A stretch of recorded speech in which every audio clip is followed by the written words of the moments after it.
Look at this beautiful guy.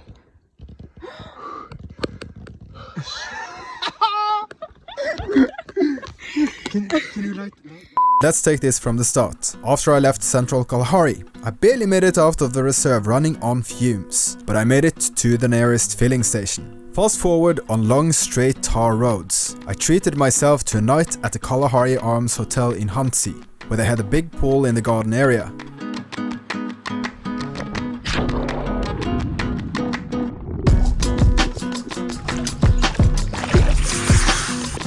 So nice when you can just treat yourself to a cheap-ish motel room and relax for a few days. 100% lovely after a week of no shower.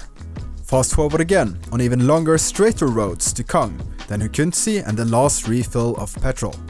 More long straight bush roads to another remote reserve called Mabuasehube. Very friendly stuff. Look at this. It took me less than 2 hours driving from Hukunsi on pretty much one straight line. This is on the Botswana side of the Kgalagadi Transfrontier Park. There were lion tracks everywhere. Very promising. But a few kilometers in, I heard a strange clanking noise from under the car. There's something that has loosened underneath, but I can't stop here because it's this is an area full of lions. I'm going to have to just get my ass to the nearest campsites, and they are about 5 kilometers away, but this is not good. As you can imagine, I was getting sensitive to strange clanking sounds at this point. I hope it's nothing serious. The only thing to do was to get under there and try to find the cause. Okay, now I'm going to jack up the car so I can have a look under and see what is making this rattling sound. It's a lot of flies. Oh, God.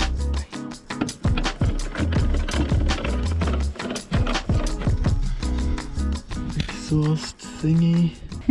What's this? Oh, golden flies. Oh, yeah. Right. This is the problem. You see this? This thing.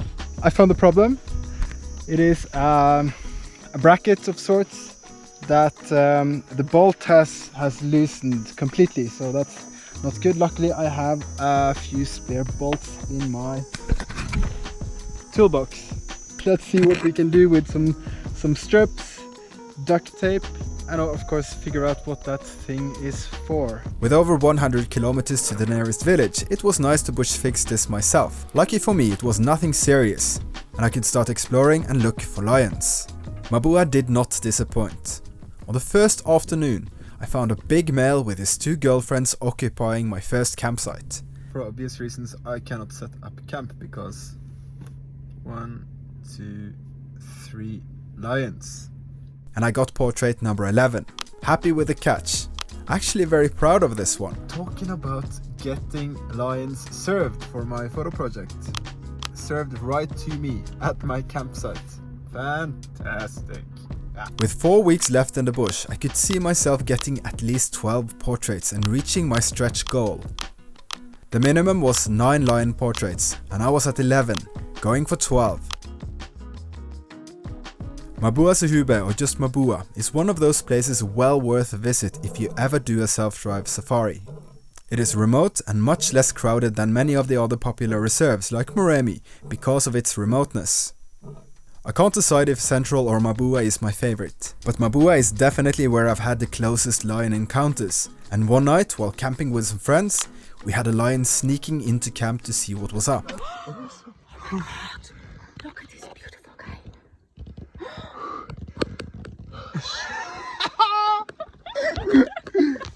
Can you light him for me? Okay. That's a lion in our camp. I mean, no, but he's bald. He's coming like. No, guys, I think he was there. He was there for since a while. Actually. Yeah, I think Just so. by running. Here he was drinking from these trays, and I think it came from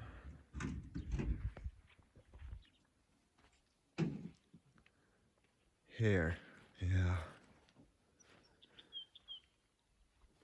You can see the track here.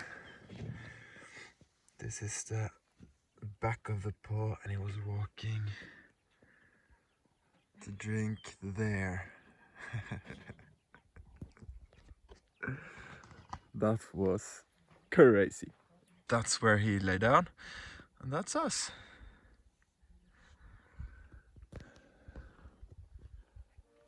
Wonderful. A few days later, he snuck into my camp one morning and stole the dishwash water. Sneaky lion. This happened quite a few times. In this particular camp, there is a tap, so it made sense he often stopped by. He also frequented the shower, and I always made sure to knock on the door before using these lovely facilities.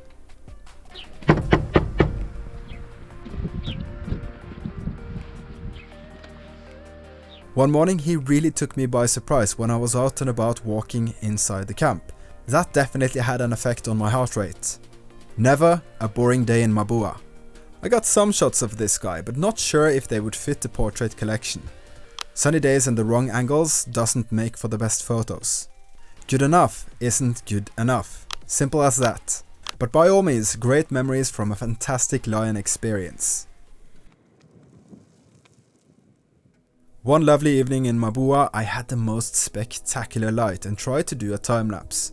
That quickly turned into a heavy rainstorm, and I had to hide in the back of the car after anchoring my tent with two 24-liter cans of water. This is the craziest weather I've had so far. It's a lightning storm right above my head and my tent almost. The one day here at Mabuasehube I decided to pitch a tent. It is pissing down, and lightning and thunder and all that stuff that you don't want when you pitch a tent. I spent quite a few days and evenings with my friends I'd met in the Kalahari, which was great. Long travels by yourself, even when consumed by doing and making a project, can sometimes be a lonely experience with lots of self-talk. Lucky for me, I can speak to you guys in the camera, so I don't appear too crazy. In any event, it's great to spend time with new friends out in the bush and share the experience. What's up, guys? When I wasn't with Silva and Samira, I was accompanied by my camp lion. But look at this.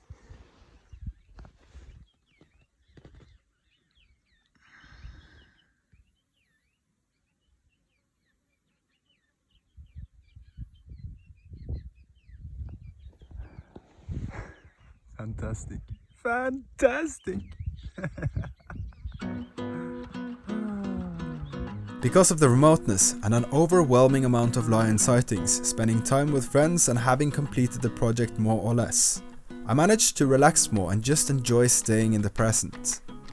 I've read somewhere that you are less likely to remember moments from travels if you're too busy taking photos trying to capture those moments. There may be some truth to it, and I've concluded with trying to keep it balanced. The start of the project was definitely stressful. Testing the car, trying to find lions, car trouble, finding lions, messing up camera settings, getting blurry photos of lions, more car trouble, awesome experiences and making new friends in unlikely locations. During my 5 months I had gone through pretty much every emotion on the spectrum, which is why this stands as my biggest adventure yet. Having nearly completed my lion project was just a bonus. Looking back, it seems almost ridiculous I almost didn't make this adventure because of a bleak doubt I had regarding not having enough cash or good enough gear. But adventure over gear. Always.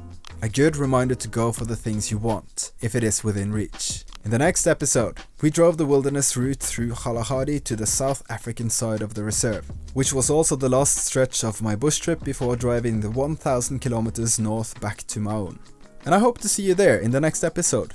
Please subscribe to my channel, like this video and ring the bell. It's completely free, and that way you'll get a notification for when I post new videos. Thank you so much for watching, it means a lot to me and it supports what I do here, there and everywhere. See you in the next one. Bye bye.